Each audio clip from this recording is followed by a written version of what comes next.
Who had a fear of the number 13 and then was both born and died on the 13th? Well, today I want to tell you about an Austrian, later American composer by the name of Arnold Schoenberg. Arnold was born in 1874 in Vienna, Austria, into a modest Jewish family, and music wasn't like crazily present in his family. It was there, but it wasn't their thing.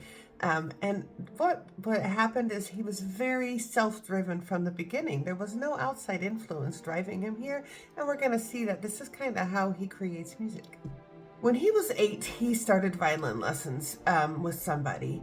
I can't find who, and he didn't apparently take them for a prolonged time. He was largely self-taught with violin, but then even later, he did not go to conservatory. He taught himself almost everything. Later on, he does receive some guidance in his composition, no formal training. His brother-in-law, Alexander von Zelensky, would help him and kind of show him, hey, this is composition, this is notation, and that, but no formal training. And this independence shaped his entire career. He did not feel bound by tradition because he had not been formed by tradition. So in his early 20s, he gets a job and starts working as a bank clerk. And while he's doing that, he is composing on the side, kind of like a hobby. Those early works, like Verklärte Nacht, they were definitely late romantic. Think of like Brahms, Wagnerian, that kind of style.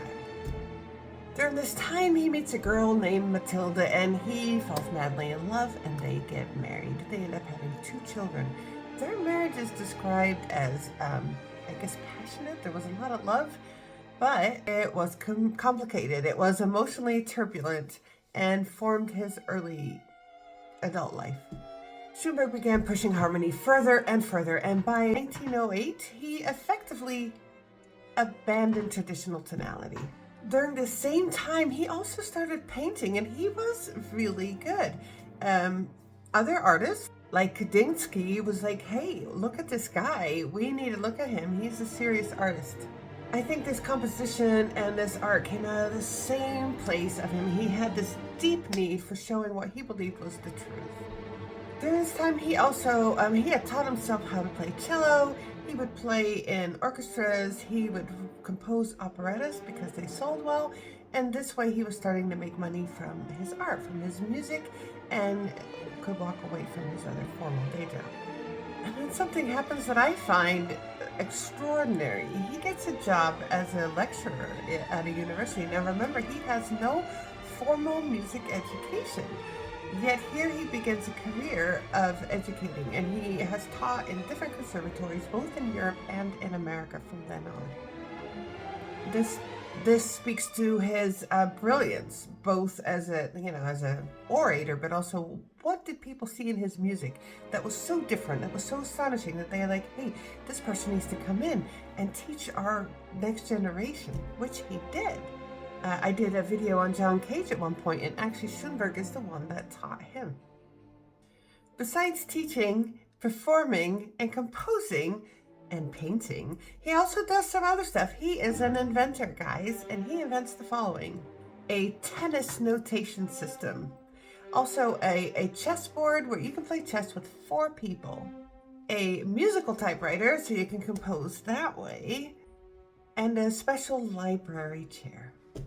He definitely has this restless mind that is just constantly thinking, inventing, innovating, and we see that in what he is doing, but we definitely hear that in his music. By the 1920s, he comes up with this really amazing musical innovation. And I don't really talk about music theory much here. This is more about like, who was the composer and what was their driving force, or what made them how they are. But he comes up with this idea of a 12-tone technique. And so instead of being in any one key and bound to those 7, 8 notes, now we can use and play with all of them. He would arrange music around a tone row using all 12 chromatic pitches without any hierarchy. So without getting into it too deeply, just think of it as like, if you're a painter, you have many more colors, more hues available to you. Now, it might look a little more muddy, but there's also so many more layers to it. As all these amazing, wonderful things are happening in his life, his wife ends up having cancer.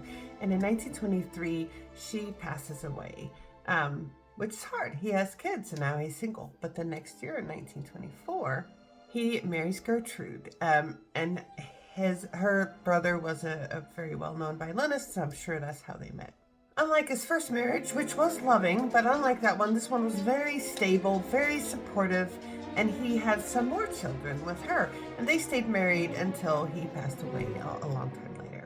Now he's living here in Vienna in 1933, and Nazis are coming to power, and it is dangerous for a Jewish composer, for Jews, anybody. And so he and his family moved to America.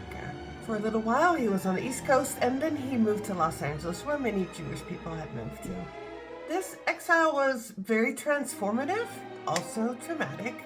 It's hard changing countries. I moved here, and it's a lot. In California, he started teaching. He taught at University of Southern California, University of California, Los Angeles. He was teaching composition and was very well respected there. Despite living in Hollywood, he really did not want to get into film much. He wanted to have creative independence. At one point, he was offered to score a film, and he demanded $50,000, which was an absurd amount at the time, but he wanted to make sure that he would have full creative control of anything he put out.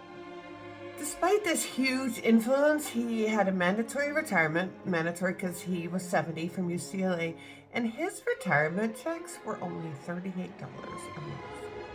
Even back then, that's not enough to live on. All right, Schoenberg's mind was brilliant and creative and very quirky, and one of the things that people really knew about him was that he suffered from skydecophobia, and that is a fear of the number 13. He was born on September 13th, which is a fine day, but he became convinced that he was going to die in a year also connected to 13. Now, in 1951, at the age of 76, and 7 plus 6 is 13, he died on Friday the 13th. It is difficult to overstate the impact that he has had on composers, on classical music, since he came up with his ideas. He's not the only one that came up with this, but he is the one that did it the most, and also taught it to many other people after him. This idea of 12-tone, tonality, the broken dominance. Again, I don't want to get very technical, but he shaped generations of composers. He bridged this romanticism and modernism. Like, if we listen to what he first wrote to end, and there's truly a huge bridge. Some people absolutely hate his music. I understand it. It's not for everybody. Other people just love it.